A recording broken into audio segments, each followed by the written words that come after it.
This is the Channel 3 News.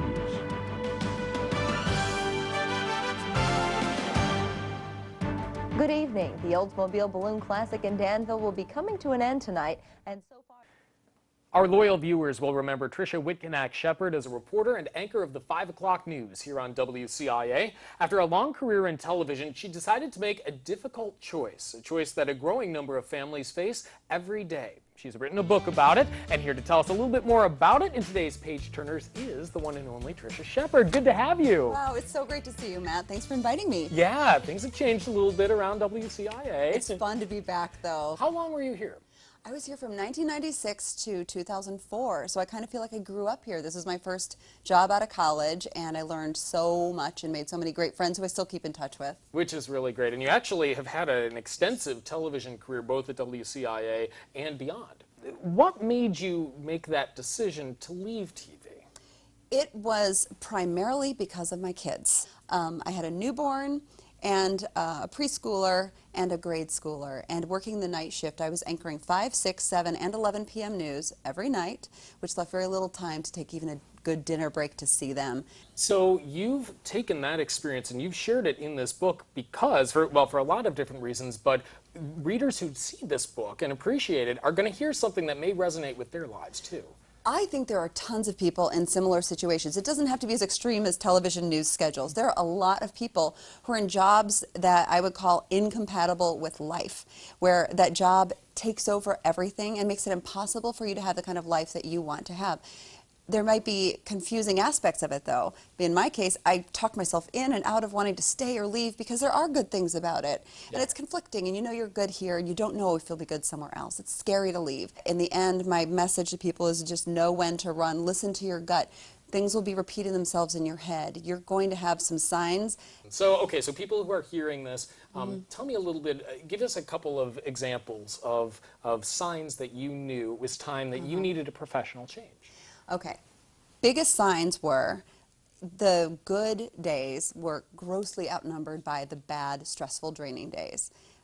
My family was suffering, obviously suffering. The kids, my husband, the whole family balance was way out of whack. I had physical symptoms. I was having aches and pains and insomnia and stress and fatigue and things that were taking a toll on me physically. And the other thing that I thought was interesting is I call it the wise voices in my life, but people were telling me, we're concerned about you. Have you thought about making a change? This doesn't seem good for you. This is depleting you. And you got to listen to people in your world. They might see you more clearly than you see yourself when you're really struggling. And they might know your worth more than you know your own worth. And the genesis of this book is a diary that you'd kept. Yes, what's crazy is on probably one of the worst days of my career, a rock bottom day, and I had a newborn at home I was taking care of. I was so unhappy that my husband said, just start writing every day, because he knew that was my therapy. So I did. I would come home late at night and sit down at the computer and just write something from that day. Something funny, something awful, something off the wall. And I ended up, I think, accidentally capturing kind of this, it's like a camera left when a tornado passes over. I just did not know what kind of a year I was going to be capturing. What was the biggest challenge in writing this book for you? It was getting past the editing point and being afraid to put it out there, because it's kind of raw and it's not real pretty, but I didn't want to edit it too much because it's a diary. I don't want it to feel too cleaned up and perfect. That was the leap of faith. It's like, okay, people are going to know there's some ugly stuff there, sure, but it's useful and it's real, and it's the kind of book I like to read, so there it is. Yeah, and you made the leap of faith to do something different. So what are you doing now? So I'm working for Riley Children's Foundation, which is the fundraising arm of Riley Hospital for Children in Indianapolis.